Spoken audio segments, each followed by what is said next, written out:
Muy bien, hermanos, les invito a que abran sus Biblias al libro de Colosenses. Colosenses capítulo 2. Por 2 semanas no hemos dado un stop, un pare a nuestro estudio consecutivo en el libro de Colosenses. Hemos predicado acerca del bautismo y de la cena del Señor, pero hoy día vamos a continuar con nuestro libro de Colosenses. Dios mediante lo estaremos terminando más o menos en octubre o noviembre, Dios mediante. Espero que no se alargue más. El día de hoy vamos a ver los versículos del 11 al 15. Colosenses capítulo 2, versículos del 11 al 15. Por cierto, ahí están las separatas que tienen todos los encabezados. No sé si alguien las podría repartir, por favor. Gracias. Colosenses capítulo 2, versículos del 11 al 15. Las separatas, hermanos, las imprimo para que ustedes puedan anotar ahí. Ya tienen los encabezados preparados para ustedes. Esto les ayuda a tomar notas.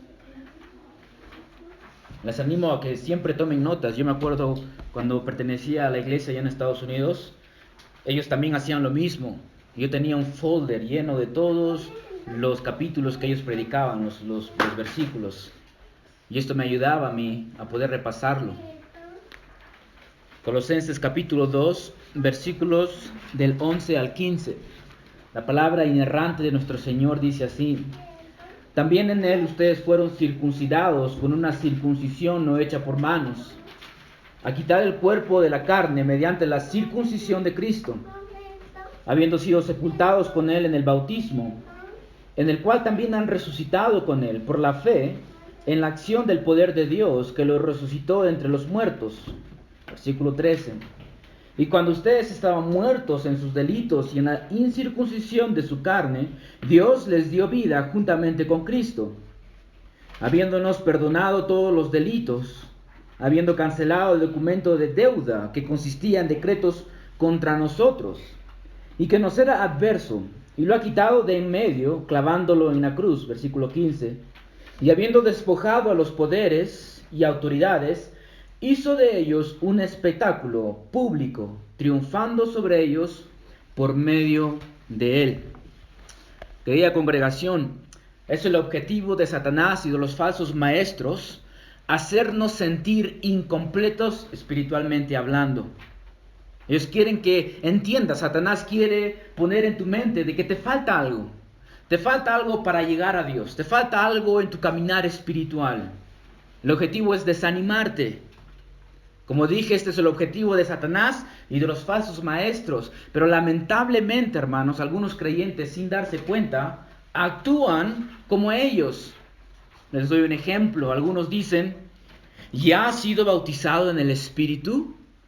Y te preguntan esto porque en sus mentes ellos ya lo han recibido y tú no. Te quieren hacer sentir incompleto, como que te falta algo. ¿Ya puedes hablar en lenguas? ¿Todavía no? Entonces aún no has sido bautizado en el Espíritu. Algunos dicen: Dios me ha revelado en sueños cosas que otros no saben. Y esto no saben nos hace sentir incompletos, como que nos falta algo. Hay algo que ellos conocen y que a nosotros Dios no nos ha dado a conocer. Esto es hacer sentir a alguien incompleto. Y esta es la obra de Satanás y de los falsos maestros. Pero lamentablemente nosotros a veces somos culpables de ello. Y quizás cosas como estas jamás saldrán de nuestras bocas. Pero sin embargo podemos cometer el mismo error. Por ejemplo, algunos pueden decir: ¿tú no guardas el cuarto mandamiento en el día domingo? Como si nos faltara algo. Otros pueden decir: ¿tu iglesia no se suscribe a alguna confesión histórica? Y por cierto, esto es lo que a mí me han dicho antes. Como si agregarse a una confesión histórica hace que nuestra iglesia sea menos. Así que tengamos cuidado, hermanos, de hacer sentir a alguien incompleto cuando las Escrituras nos dicen de que todo creyente ya es completo en Cristo, de que a nosotros no nos falta absolutamente nada. La última vez que estudiamos el libro de Colosenses vimos los versículos del 6 al 10. Y en el versículo 9 y 10 leímos que en Cristo reside toda la deidad. Y que en ese Cristo, que es Dios en la carne, nosotros los cristianos hemos sido hechos completos. Ahora en los versículos del 11 al 15, lo que Pablo va a hacer es demostrar cómo nosotros hemos sido hechos completos en Cristo en cuanto a nuestra salvación. Pablo va a expandir un poco más acerca de cuán completos estamos en Cristo. Así que quiero que veamos este pasaje en 4 encabezados, que ustedes ya lo tienen ahí. Empecemos con el encabezado 1. Circuncidados en Él. Los creyentes han sido circuncidados en Cristo. Como habíamos mencionado al inicio de nuestro estudio, los colosenses tenían un gran problema. ¿Y cuál era este problema? El sincretismo religioso. ¿Y qué es esto? Una combinación de muchas creencias. Y nosotros podemos ver aquí que estos falsos maestros estaban agregando la circuncisión, leyes judías, y Pablo va a mencionar un poco más de ellas más adelante. Habían agregado estas cosas al Evangelio, o bien para salvación, o también para crecer espiritualmente, y ambos están equivocados. Así que antes de que exponga el versículo 11, nosotros tenemos que entender qué era la circuncisión en el Antiguo Testamento. ¿Qué era la circuncisión en el Antiguo Testamento? La circuncisión, hermanos, la circuncisión de la carne, fue instituida por Dios en el Antiguo Testamento. ¿Para qué? Para ser una señal de su pacto con Abraham y sus descendientes. Dios le dijo a Abraham que él y sus descendientes tenían que circuncidarse, que todo descendiente de él, varón, tenía que ser circunciso al 8º día de su nacimiento. Y era a través de la circuncisión donde un niño entraba al pacto que Dios había hecho. Y a través de entrar a este pacto, todos ellos recibirían las bendiciones que trae estar en este pacto, hermanos. Sin embargo, desde el Antiguo Testamento, la circuncisión de la carne era un símbolo utilizado para demostrar o ilustrar la necesidad de ser circuncidado en el corazón, es decir, de tener el corazón limpio, de que Dios corte de nuestros corazones el pecado. Y Dios haría esto a través de la fe. Por ejemplo, en Deuteronomios 36, escucha lo que dice Moisés al pueblo de Israel. Además, dice, el Señor tu Dios circuncidará tu corazón y el corazón de tus descendientes. Y escucha esto, para que ames al Señor tu Dios con todo tu corazón y con toda tu alma, a fin de que vivas. La circuncisión del miembro viril, hermanos, no garantizaba de que ese niño iba a amar a Dios o lo iba a obedecer. Esa circuncisión era para mostrarle de que aún le falta la verdadera circuncisión, la circuncisión del corazón. Solamente cuando ellos sean circuncidados de corazón, ellos realmente van a amar a Dios y obedecerlo. En Romanos 2:29, Pablo dice, pues es judío, escucha esto, el que lo es interiormente, y la circuncisión es la del corazón por el Espíritu. La verdadera circuncisión, hermanos, es la que sucede en el corazón, y esto a través del Espíritu Santo. Es este tipo de circuncisión que Pablo tiene en mente cuando nos habla del versículo 11. Veamos entonces ahora el versículo 11. También en Él, es decir, en Cristo Jesús, dice, ustedes fueron circuncidados. Es como si Pablo les dijera a los colosenses, hermanos, ustedes no necesitan circuncidarse porque ya han sido circuncidados. No necesitan cortarse parte del miembro viril porque ustedes ya han recibido la verdadera circuncisión. Hubo un tiempo en sus vidas que una circuncisión tuvo lugar en ustedes. Los colosenses y nosotros, hermanos, que hemos depositado nuestra fe en Cristo, ya hemos recibido una circuncisión. Pero, hermanos, esta circuncisión que nosotros hemos recibido es superior a la circuncisión que los varones recibían en el Antiguo Testamento. Y Pablo lo describe de 3 formas. Él dice que es una circuncisión no hecha por manos. La Reina Valera lo dice de esta forma, no hecha a mano. Es decir, que esta circuncisión no es física, sino es espiritual. No es hecha por manos de hombres, sino por manos divinas. Es hecho por Dios mismo. Dios es el autor de este tipo de circuncisión. Con esto Pablo nos está confirmando lo que Moisés le dijo al pueblo de Israel, de que Dios circuncidaría sus corazones. Así que creyente, es Dios quien circuncida tu corazón. Es Dios el que te regala un nuevo corazón. No eres tú, no es tu voluntad, no es tu obediencia. No fuiste tú el que lo hizo, fue Dios a través de su gracia. Y los colosenses tenían que entender esto, que Dios ya hizo una circuncisión en sus corazones porque estaban siendo atacados por los falsos maestros, insistiéndole en que tenían que circuncidarse. Así que Pablo les dice, pero hermanos, ya han recibido una mejor circuncisión, una circuncisión de Dios directamente. Pablo les está mostrando que en Dios y en Cristo ellos ya tienen todo lo que necesitan. Lo segundo que dice Pablo acerca de esta circuncisión, que se hace al quitar el cuerpo de la carne. La Reina Valera una vez más lo menciona de una manera clara, dice la Reina Valera, al echar de vosotros el cuerpo pecaminoso carnal. Es decir, que esta circuncisión, hermanos, se encarga de quitar de nosotros la naturaleza pecaminosa y caída con la que hemos nacido. Todo ser humano nace con pecado en su corazón. Mi hija que tiene 2 años tiene pecado en su corazón y ella necesita ser circuncidada del corazón. Todos nacemos con este problema, pero la circuncisión del pecado se encarga de este problema. Amigos míos, no hay nada externo que nosotros podamos hacer para ser salvos. Nada.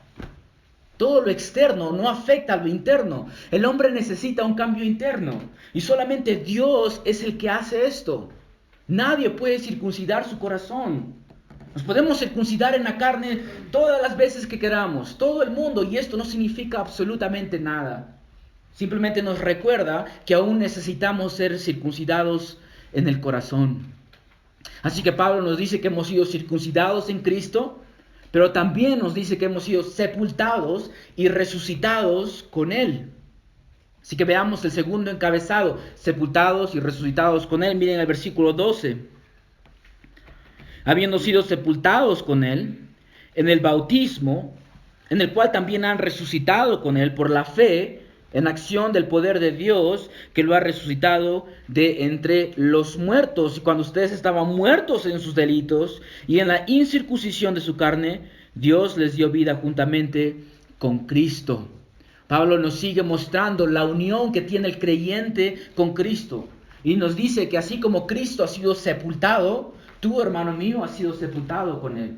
Que así como Jesucristo resucitó, tú, hermano mío, has resucitado con Él. Hace 2 semanas había predicado acerca del bautismo. Y mostré aquí cómo el bautismo simboliza nuestra unión con Cristo. ¿Se acuerdan de esto? Pablo aquí nos está mostrando de que nuestra unión con Cristo es tal, de que cuando Él es sepultado, tú también eres considerado sepultado. Tú también has sido sepultado. Que cuando Él resucita, nosotros también resucitamos. Y esto es lo que simboliza el bautismo. Cuando nosotros sumergimos a alguien en el agua, estamos mostrando algo, que esta persona ha sido sepultada. Y cuando lo sacamos del agua, esto representa otra cosa, que ha sido resucitado, que en el agua se queda el viejo hombre. Y del agua nace alguien nuevo, un nuevo hombre espiritual. Romanos 6, versículo 1. Pablo nos dice esto. ¿Qué diremos entonces? ¿Continuaremos en pecado para que la gracia abunde? Sabemos que el pecado entró por Adán. Y Pablo dice, ¿seguiremos entonces en el pecado para que la gracia abunde? Una vez que Adán pecó, la gracia fue introducida al ser humano. Entonces la pregunta que Pablo hace es, entonces sigamos pecando para que más gracia venga. Y la respuesta de Pablo es, absolutamente no. Él dice, de ningún modo. Nosotros que hemos muerto al pecado, ¿cómo viviremos aún en él? ¿O no saben ustedes que todos los que hemos sido bautizados en Cristo, hemos sido bautizados, escucha esto, en su muerte? Hermano mío, tú has sido sepultado a tus pecados. Delante de Dios, tú estás muerto a tus pecados. Para el mundo, Satanás y tu pecado, tú estás muerto para ellos. Has sido circuncidado en tu corazón. Dios escribió una carta de defunción el momento en que tú depositaste tu fe en Cristo. Dios escribió diciendo, fulano de tal está muerto al pecado. Tú estás muerto a tus pecados, hermano mío. Por eso Pablo dice, así también vosotros, escucha esto, considérense muertos para el pecado. Considérate muerto al pecado, hermano. Dios te considera muerto a tu pecado. Así que tú debes de hacer lo mismo. Considerarte muerto al pecado para no servirlo. Esto me hace recordar en los Estados Unidos cuando se le dio la libertad a la gente negra. Después de que se le dio la libertad, los hombres estos, las personas, los negros, no sabían qué hacer. No sabían qué hacer con sus vidas. Porque lo único que habían aprendido es a someterse, a escuchar a sus amos. Porque ellos eran esclavos en sus mentes. Muchos de ellos querían regresar a vivir en la vida en que ellos vivían antes. Porque no conocían de otra forma. Si el amo venía y les decía, tú vas a regresar a mi casa a trabajar conmigo, ellos obedecerían porque no saben otra cosa. Y hermanos, nosotros actuamos muchas veces de esta forma. Dios nos dice que hemos muerto al pecado, hemos sido libres del pecado, pero muchas veces regresamos y pensamos de que el pecado es nuestro amo, de que el pecado ya nos venció, de que no podemos liberarnos de dicho pecado. Y hermanos, a veces yo soy así de tonto. Pienso en un pecado específico y digo, ¿y cuándo se va a morir este pecado? Pero Pablo me dice, y es muerto al pecado. El pecado no tiene poder sobre ti, estás muerto al pecado. Hemos sido sepultados con Cristo, pero también dice Pablo que hemos sido resucitados con Él. Romanos 6, una vez más, en el versículo 4, dice, por tanto, hemos sido sepultados con Él por medio del bautismo para muerte, a fin de que como Cristo resucitó de entre los muertos por la gloria del Padre, así también nosotros andemos en novedad de vida. Porque si hemos sido unidos a Cristo en la semejanza de su muerte, ciertamente lo seremos también en la semejanza de su resurrección. Sabemos esto, que nuestro viejo hombre fue crucificado con Cristo para que nuestro cuerpo de pecado fuera destruido, a fin de que ya no seamos esclavos al pecado, hermanos. El viejo hombre ha sido crucificado, el viejo John ha sido crucificado. Yo tengo muchos amigos en Tacna. Y yo no he visto hace muchos años. No los he visto desde que el Señor me ha salvado. Así que ellos solo recuerdan al viejo John, al viejo hombre. Ellos no conocen a este nuevo hombre. Yo he muerto a mi pecado, hermanos, y he resucitado. Una nueva criatura ha resucitado, se ha levantado entre los muertos y ha nacido ahora un nuevo hombre. Y la Biblia nos dice que este nuevo hombre ha sido creado a la semejanza de Dios. Ha sido creado en justicia y en la santidad de verdad. Un nuevo hombre, hermanos. Si tú has puesto a tu Cristo, tú eres una nueva criatura y has nacido para vivir en novedad de vida. Hermanos, esto es lo que Cristo logró por nosotros. Él lo logró por nosotros, no nosotros por nosotros mismos. Sepultado y resucitado con Cristo, hermanos, y esto lo representamos en el bautismo. Por cierto, el tipo de bautismo que nosotros realizamos es por inmersión, no por aspersión. Si saben qué es aspersión, es tomar un poco de agua y simplemente rociar a la persona que se va a bautizar. Algunos hermanos reformados hacen esto, la Iglesia Católica hace esto, pero nosotros no hacemos esto, bautizamos por inmersión. ¿Por qué? Porque la inmersión simboliza perfectamente una sepultura y una resurrección, ¿cierto? ¿Cómo puede la aspersión simbolizar que ha sido sepultado con Cristo? No puede. Entonces, por eso nosotros lo hacemos por inmersión. Por inmersión. Y Pablo nos dice, hermanos, que este sepultado y resucitado en Cristo fue a través de la fe. Dice Pablo, por la fe en acción del poder de Dios que lo resucitó de entre los muertos. En otras palabras, hermanos, nuestra sepultura y nuestra resurrección tuvo lugar en nuestra conversión. Porque fue ahí, hermanos, donde nosotros depositamos nuestra fe en Cristo. Nos arrepentimos de nuestros pecados. Y Dios, a través de esta fe, te sepulta y te resucita en Cristo. Y como dije, es por la fe. Por eso es que nosotros bautizamos solamente creyentes. Nuestros hermanos reformados, algunos reformados, bautizan a bebés. Pero Pablo dice que el bautismo es por la fe. Así que nosotros solamente bautizamos a aquellos que tienen fe. Como un bebé puede tener fe. No ha sido sepultado ni ha sido resucitado. Por eso no bautizamos a bebés, solamente a creyentes. Pablo está tratando de mostrar a los colosenses que aquel que resucitó a Cristo de entre los muertos, con ese mismo poder que lo resucitó, nos ha resucitado, nos ha sepultado y resucitado a través de la fe. Así que hermanos, entiendan esto. Si los hermanos en Colosas entendían que el poder de Dios que obró en ellos sigue obrando en ellos, ¿ustedes creen que sería fácil de convencerles de que le falta algo? ¿Sería fácil? No. Si tenemos el poder de Dios, hermanos, aún trabajando en nosotros, ¿nos faltará algo? No nos falta nada. Así que aquí, el que ha puesto su fe en Cristo, escucha esto, el poder de Dios sigue obrando en ti. Y te pregunto yo, ¿te falta algo? ¿Podrías creerle a un falso maestro si te dice que te falta algo? Mira, hermana, te falta este paso de fe para que seas mejor espiritualmente. ¿Podríamos creerlo cuando Pablo nos dice, pero si tú tienes el poder de Dios, creyente? En Efesios capítulo 1, versículo 18, Pablo ora de esta forma por los efesios. Dice, mi oración es que los ojos de sus corazones les sean iluminados, para que sepan cuál es la esperanza de su llamamiento, cuáles son las riquezas de la gloria de su herencia en los santos. Y escuchen esto. ¿Y cuál es la extraordinaria grandeza de su poder para con nosotros, los que creemos conforme a la eficacia de su fuerza, de su poder? Y escucha esto. Ese poder obró en Cristo cuando lo resucitó de entre los muertos y lo sentó a su diestra en los lugares celestiales. Ese mismo poder, hermanos, que resucitó a Cristo de entre los muertos, Pablo dice que nosotros tenemos que experimentarlo, que nosotros tenemos que conocerlo más y más. ¿Por qué? Porque es nuestro, hermanos. ¿Se dan cuenta que lo tenemos todo? Si tienes el poder de Dios, lo tienes todo, hermanos. No nos falta nada. Hermanos, yo creo en un Dios de milagros.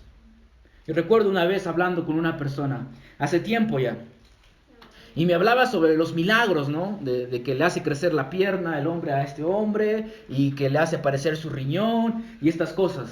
Y yo le decía, yo también creo en el poder de Dios, le decía a esta persona. Cada vez que Dios resucita a alguien entre los muertos, Dios utilizó su poder. Y esta persona me dijo, pero yo no me refiero a eso. Yo me refiero a algo mucho más grande. Y esta es una forma equivocada de verlo, hermanos. Está mal pensar de esta forma. Dios sigue ejerciendo el mismo poder que Él utilizó al resucitar a Cristo entre los muertos. ¿Ustedes, hermanos, saben cuál es el milagro más grande del mundo? La resurrección de Jesucristo. Ese es el milagro más grande que Dios ahí hizo. Porque ahí dice Pablo en Efesios que Dios demostró la grandeza de su poder. O la extraordinaria grandeza de su poder. Hermanos, ¿ustedes saben cuál es el problema con las iglesias carismáticas y pentecostales? De que ellos piensan el poder de Dios de las formas en que los he descrito a ustedes. Pero cuando una persona es salva, no se sorprenden. Como si no fuera el poder de Dios. Pero sin embargo, Pablo dice que ahí nosotros vemos la grandeza de su poder, la extraordinaria grandeza de su poder. Hacerte crecer una pierna, si te falta una, no es nada para Dios. ¿Sabes en dónde Él muestra su grandeza? Su gran poder cuando resucita a un muerto, cuando resucita a un muerto espiritualmente. Cuando levanta a un hombre entre los muertos. Ahí, hermanos, Dios ha demostrado su grandeza. El gran poder de su fuerza, hermanos. Así que regocijémonos cuando escuchemos que alguien ha sido salvo. Dios ha ejercido el mismo poder que resucitó a Cristo entre los muertos. Ahora Pablo continuará hablándonos acerca de nuestra condición antes de haber sido salvos. Miren el versículo 13. Y cuando ustedes estaban muertos en sus delitos y en la incircuncisión de su carne, Dios les dio vida juntamente con Cristo. Pablo les dice, ustedes colosenses estaban muertos en sus delitos. Hermanos, Pablo, sin rodeos, les dice a los hermanos, ustedes estaban muertos en sus delitos. Sin disculparse, Pablo dice, muerto en tus delitos, antes de venir a Cristo. Y noten la analogía que Pablo está utilizando, la imagen que está utilizando. Muerto, dice él. Él no dice enfermo o moribundo o casi muerto. No, Pablo dice muerto en tus delitos y en tus pecados, muerto espiritualmente. Hermanos, esto nos muestra la depravidad total del hombre, la depravidad total del hombre. Les hago una pregunta, hermanos. ¿Podrá un muerto físicamente ejercer alguna actividad física? ¿Podrá un muerto correr? ¿Podrá un muerto escuchar? ¿Podrá un muerto oler? No puede hacer nada. ¿Por qué? Les digo el secreto, porque está muerto. Está muerto. Lo único que hace es apestar, ¿cierto? Está muerto. Y le hago otra pregunta. ¿Podrá un muerto espiritual ejercer algo espiritual? No. ¿Podrá ejercer fe? No, porque es algo espiritual. ¿Podrá ejercer arrepentimiento? No, porque es algo espiritual. ¿Podrá comprender las cosas espirituales de Dios? Pablo dice no en 1 Corintios. Así que un muerto espiritual tampoco puede ejercer nada espiritual, ¿cierto?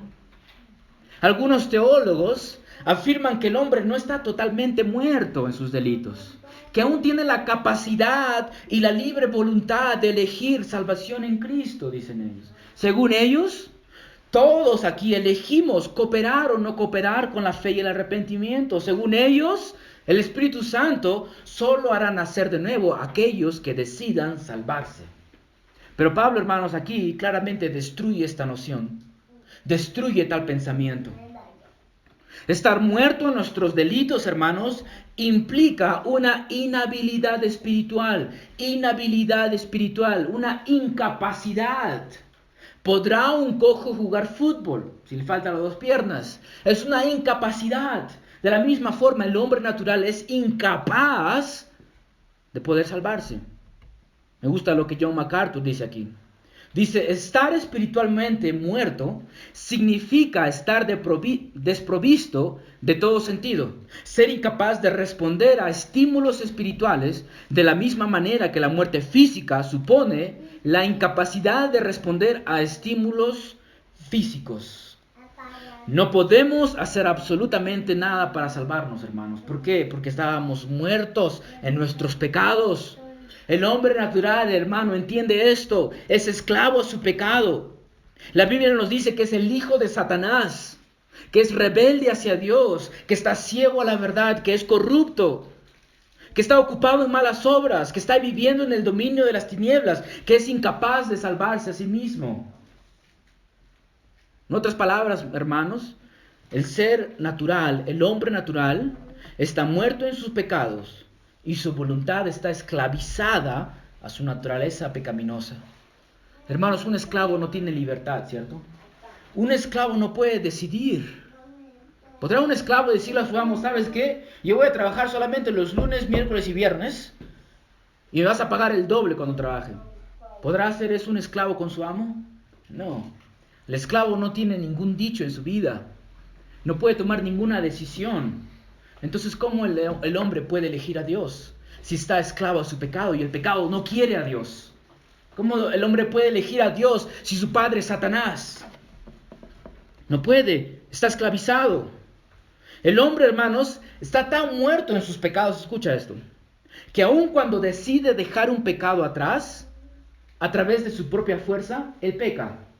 ¿Por qué? Porque lo hace por egoísmo, no lo hace para la gloria de Dios. Cuando un alcohólico decide dejar su alcoholismo, no lo hace para la gloria de Dios. Y al dejarlo, peca. Peca de egoísta. Peca de ponerse él mismo en su propia vida, el centro de su propia vida. No lo hace para la gloria de Dios y aún sigue pecando. El hombre natural no puede zafarse de su pecado. Vive en él, respira pecado, piensa pecado. Este es el hombre natural, hermanos. El hombre está muerto en sus pecados, hermanos. Lo único que sabe hacer es pecar. Pablo nos dice que esto es la incircuncisión de su carne. En la incircuncisión de su carne, es decir, cuando los impulsos pecaminosos o la naturaleza pecaminosa aún vivían en nuestros corazones.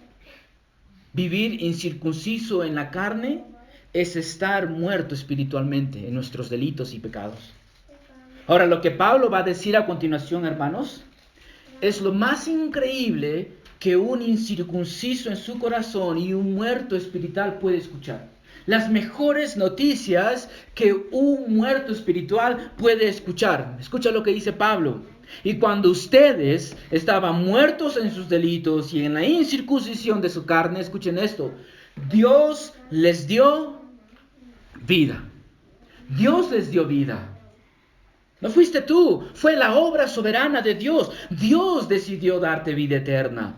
Dios decidió darte vida. Así como la incircuncisión del corazón, hermanos, es la obra de Dios y no de los hombres, de la misma forma, la resurrección espiritual, el darte vida, es la obra soberana de Dios y solo de Dios. Tú no le ayudaste, tú no le pediste que lo hiciera, Dios lo hizo. Dios tomó la iniciativa. Dios es el que se acercó a tu cuerpo putrefacto y muerto y decidió darte vida. Tú no le pediste. Dios lo hizo. Dios es el que lo hace. Nosotros somos incapaces de hacerlo. Pero noten, hermanos, y con esto creo que está muy claro. Noten que Dios nos da vida, ¿cuándo? Cuando éramos incrédulos. Estar muerto en tus pecados y estar incircunciso de tu corazón significa que no tienes fe. ¿Cierto? Significa que eres incrédulo porque no puedes hacer nada espiritual. Es allí donde Dios te da vida. Esto significa, hermanos, que la fe no es una condición para que Dios te dé vida espiritual. Porque Dios te la da antes de que tengas fe. Está claro en el pasaje, ¿cierto? Es Dios el que decide hacerlo, no nosotros. Él nos dio vida cuando éramos incrédulos. No podíamos responder con fe. Él no nos salva después de responder con fe. Él no dice, bueno, primero dame fe, porque Dios sabe que está muerto. Entonces la fe no es una condición para darte vida. Dios te dio vida, hermano. La razón por la que tú eres salvo es porque Dios decidió darte vida eterna. No porque tú lo buscaste. Lo único que hacías es correr de Él. Dios fue el que te buscó y te dio vida eterna. Fue Dios el que lo hizo, el que te dio vida, y dice Pablo, juntamente con Cristo. Pablo una vez más hace hincapié a la unión que tenemos con Cristo. Nosotros hemos recibido vida nueva mediante la unión que existe entre Cristo y el creyente. Desde el versículo 6 hasta el versículo 15, Pablo nos ha estado demostrando de que estamos unidos a Cristo. En el versículo 6, Pablo nos dice en Él. En el versículo 9, o versículo 10, otra vez en Él. Versículo 11, en Él. Versículo 12, con Él, con Él. Versículo 13, con Cristo. Y al final, versículo 15, por medio de Él. Una y otra vez mostrándonos que nosotros hemos recibido un beneficio porque estamos unidos en Cristo. Yo cuando estaba escribiendo mi sermón, había algo que quería compartir con ustedes y decidí no hacerlo. Pero ayer en la noche estaba pensando y leyendo unos pasajes y decía, voy a compartir esto con mis hermanos. Así que lo voy a compartir es lo que estaba meditando ayer en la noche, hermanos. Les voy a hacer una pregunta. ¿Cuándo empezó nuestra unión con Cristo? ¿Cuándo empezó nuestra unión con Cristo? Ciertamente cuando ponemos nuestra fe somos unidos a Cristo, ¿cierto? Somos regenerados, somos redimidos y unidos a Cristo. Pero hermanos, nosotros hemos recibido la vida porque ya estábamos unidos a Cristo. ¿Me entienden? La razón por la que tú has recibido vida es porque tú ya estabas considerado unido en Cristo. ¿Y cuándo empezó esto? Desde antes de la fundación del mundo. Dios ya te consideraba unido a Cristo. Desde antes de la fundación del mundo. La razón por la que has recibido todos los beneficios espirituales es porque desde antes de la fundación del mundo ya eras considerado unido a Cristo. Por eso Pablo dice en Efesios 1, versículo 4, dice, porque Dios nos escogió, escucha esto, en Cristo. Desde antes de la fundación del mundo. Es decir, que tú, hermano mío, tú ya eras considerado unido a Cristo. Considerado unido a Cristo. Dios desde antes de la fundación vio tu nombre, Rey, a Katie, Daniel y todos los nombres que estamos aquí, y Dios ya te consideraba unido a Cristo. Y en el tiempo Él decide aplicar la obra de redención a tu vida. ¿Por qué? Porque ya estabas unido a Cristo, considerado unido a Cristo. Pero cuando pusiste tu fe en Cristo, esta unión se convirtió en una realidad. Se hizo realidad. Desde ahí en adelante, hermanos, tu vida sigue contando como unida a Cristo. La Biblia dice que cuando pongo mi fe, me uno a Cristo. La Biblia nos dice que cuando nosotros nos muramos, vamos a morir en Cristo, 1 Tesalonicenses. Que cuando nosotros nos resucitemos, seremos resucitados con Cristo. Así que, hermanos, desde la eternidad hasta la eternidad, tú ya estabas contado unido a Cristo.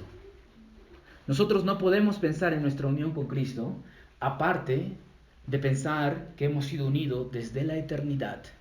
Hermanos, estamos unidos a Cristo de tal forma que ni el tiempo ni el lugar es un problema para nosotros.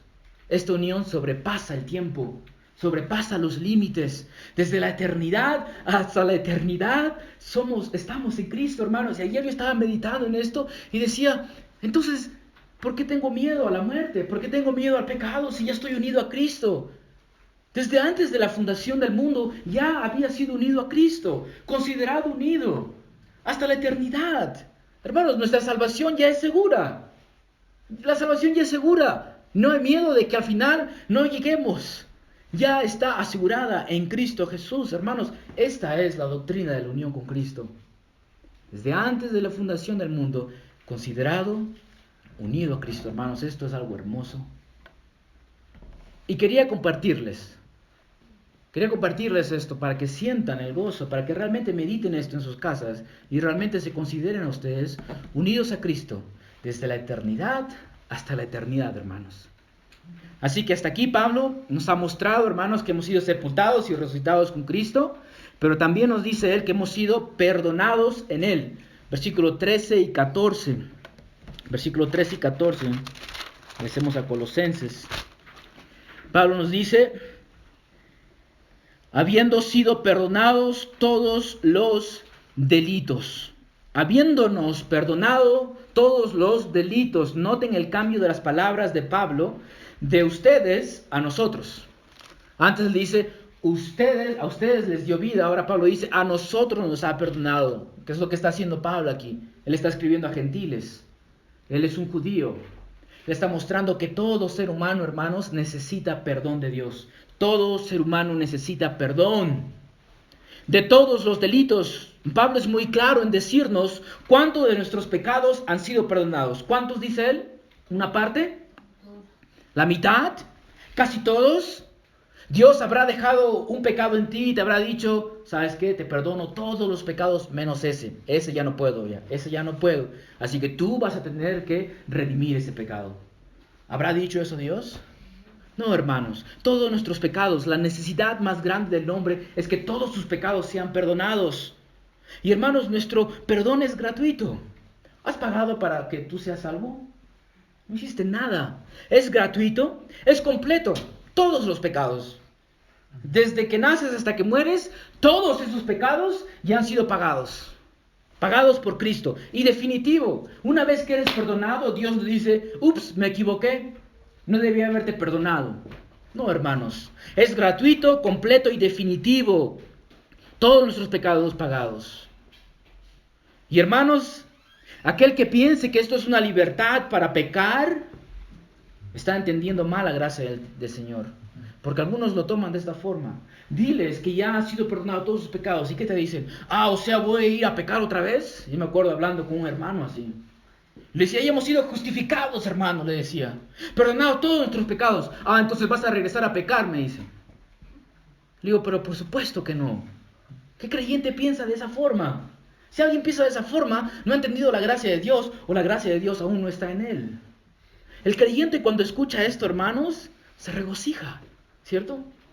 Imagínate, perdonados de todos tus pecados. Esto significa, hermanos, que puedo obedecer con libertad. Aun cuando fallo, ya estoy perdonado. Puedo obedecer con libertad. Obedezco no para que Dios me dé, y si no obedezco no me da. No, hermanos, ya he recibido toda bendición espiritual. Puedo obedecer con libertad. Puedo tener mi seguridad de salvación. Hay algunas personas que dicen, no, hermano, creo que ya perdí mi salvación. Creo que ya Dios me quitó la salvación, ya no soy salvo. No, hermanos, si Dios ya nos dio vida eterna, nos unió a Cristo desde antes de la fundación del mundo, hermanos, yo puedo caminar seguro de mi salvación. Yo ya estoy salvo. Yo no obro para salvación, yo ya tengo. Yo obro desde la salvación. Yo no obro para salvación, yo obro desde la salvación. Ya soy salvo. Y también esto puede ser una motivación para perdonar, ¿cierto? Si Dios ya me perdonó, hermanos, puedo perdonar a otros. Recuerden que Filemón, ¿ustedes se acuerdan de la carta de Filemón? Filemón era miembro en esta iglesia, en esta iglesia local. Cuando Pablo envía esta carta a los colosenses tenían que leerlo en voz alta. Y Filemón tenía que estar ahí, obviamente, era miembro de nuestra iglesia. ¿Y qué había pasado con Filemón? ¿Se acuerdan que su esclavo, Onésimo, había huido, ¿cierto?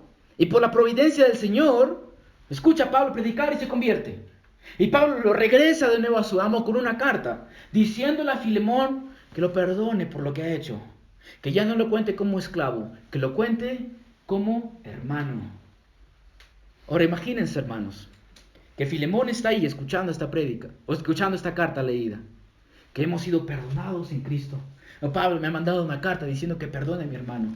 Hermanos, ¿ustedes no creen que esto fue una motivación grande para Filemón? Para perdonar a su esclavo. Ya no contarlo como esclavo, sino como mi hermano en Cristo. Si Dios me ha perdonado todos mis pecados, ¿cómo no puedo perdonar esto a este hombre? Una motivación para perdonar, ¿cierto, hermanos? Así que Dios nos perdonó de todos nuestros pecados y Pablo nos dice que lo hizo habiendo cancelado el documento de la deuda. Ya vamos a terminar, hermanos. Un poco de paciencia. Habiendo cancelado el documento de deuda. Cancelado, destruido, eliminado. Documento de deuda. ¿A qué se refiere con documento de deuda? Para decirlo de forma clara, un documento de deuda es como un pagaré. ¿Sí saben qué es un pagaré? Es un documento donde yo me comprometo, donde yo me traigo a mí mismo, me contraigo, que diga, obligación de pagar a mi deudor. Y hermanos, todo ser humano ha firmado un pagaré, diciendo de que va a obedecer a Dios, prometiendo de que va a obedecer a Dios en todos sus decretos. No importa, hermanos, la persona en donde haya nacido, si es creyente o no es creyente, si es ateo o no es ateo, si es incrédulo o no es incrédulo, si ha escuchado el Evangelio o no ha escuchado el Evangelio, todos están llamados a obedecer a Dios. Y Pablo dice que este documento de deuda, este pagaré, consistía de decretos contra nosotros.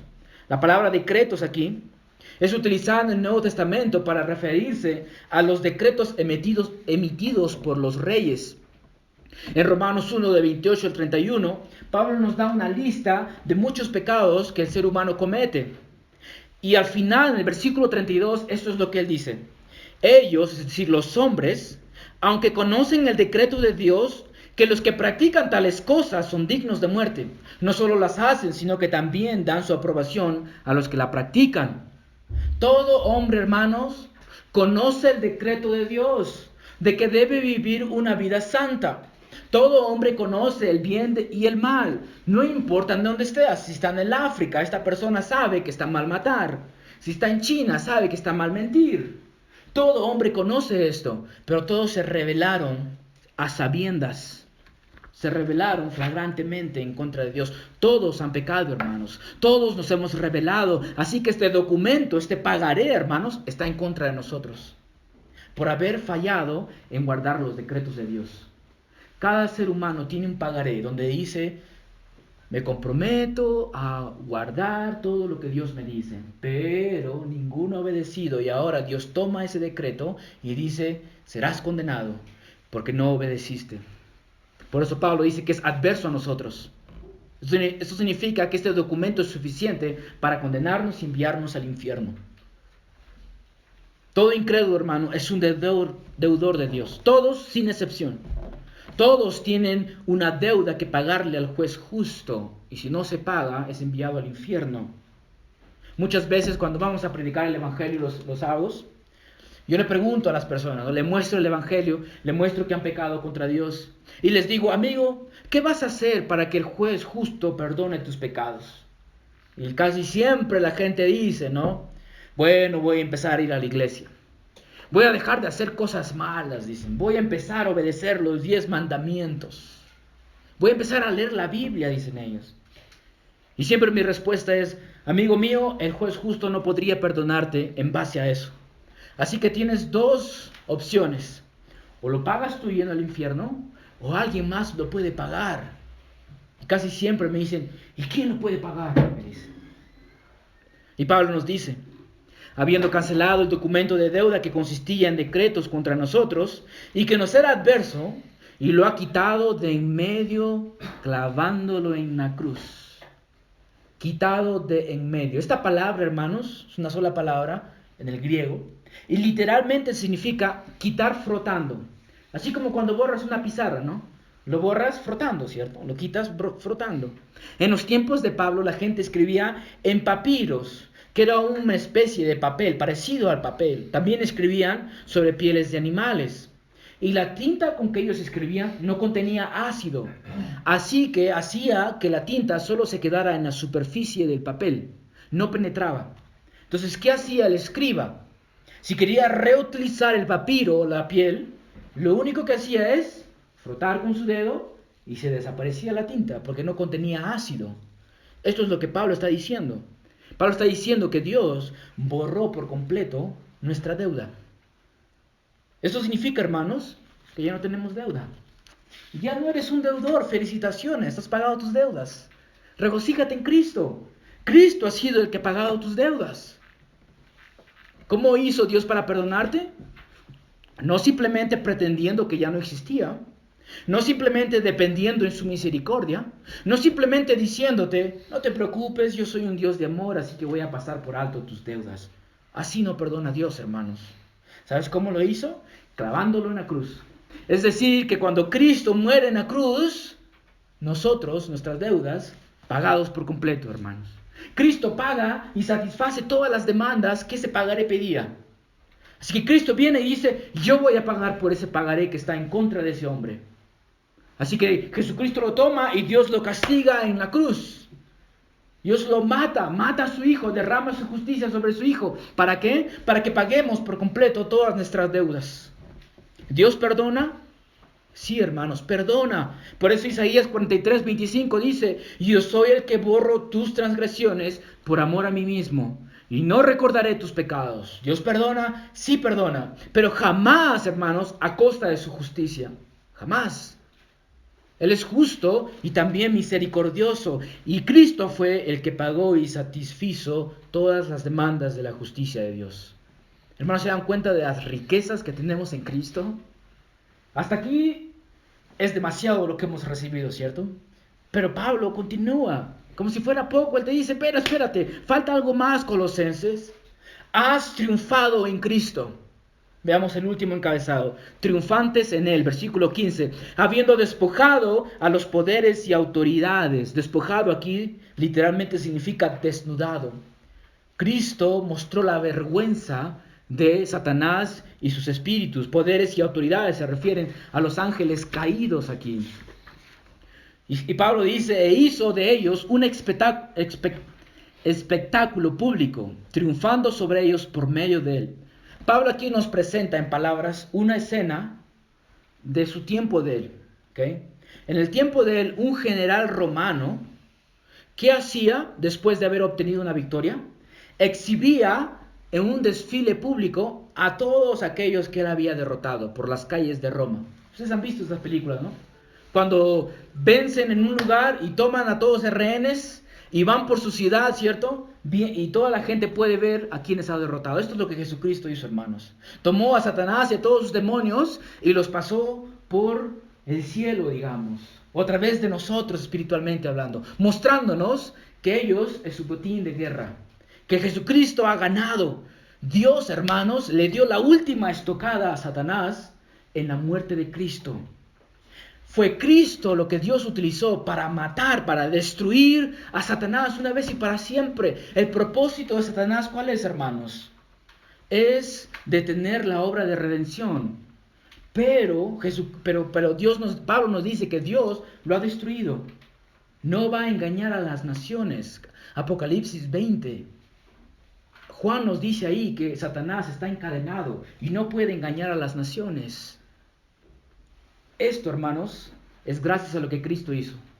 Los destruyó, los desplomó. Por eso Pablo dice esto, hermanos. Pero en todas estas cosas somos más que vencedores por medio de aquel que nos amó, porque estoy convencido de que ni la muerte, ni la vida, ni los ángeles, ni los principados, ni lo presente, ni lo porvenir, ni los poderes, ni lo alto, ni lo profundo, ni ninguna otra cosa creada nos podrá separar del amor de Dios que es en Cristo Jesús, Señor nuestro. Hermanos, nada nos puede separar de Cristo. Hemos sido circuncidados en el corazón, sepultados y resucitados con Cristo. Hemos recibido vida y somos más que vencedores, hermanos. Y todo eso lo logró aquel que ama nuestras almas. No lo hicimos nosotros. ¿Estamos completos en Cristo, hermanos? Amén. ¿Nos falta algo en Cristo? No. Así que cuando venga ese falso maestro y te diga te falta algo, tienes que celebrar la Pascua del Señor. Y me acuerdo cuando estuve allá en el Parque Pino y esta mujer les decía a sus oyentes de que tienen que practicar la Pascua, decían ellos. Pero Pablo dice, ya lo tenemos todo. Y la próxima semana vamos a ver cómo hay leyes ceremoniales que se cumplen en Cristo, que no necesitamos obedecer. Así que, hermanos, estamos completos en Cristo. No nos falta nada. Vamos a orar. Padre Santo, en Cristo lo tenemos todo, Señor. No nos falta absolutamente nada. El corazón nuestro todo lo malo ha sido extirpado de nosotros, Señor. Nos ha regalado un nuevo corazón y, Padre, esta fue la promesa del nuevo pacto. Usted está cumpliendo su promesa. Nos ha circuncidado el corazón, nos ha sepultado y resucitado espiritualmente con Cristo. Nos ha perdonado todos nuestros pecados por completo. Y como si fuera poco, somos más que vencedores en Cristo Jesús. Oh Dios mío, ayúdenos a disfrutar de nuestra vida completa en Cristo y que nadie nos engañe, Señor, y que nadie nos haga sentir inferior, incompleto, porque ya estamos completos en Cristo Jesús. A Él sea la gloria, el poder y la honra por todos los siglos. Amén.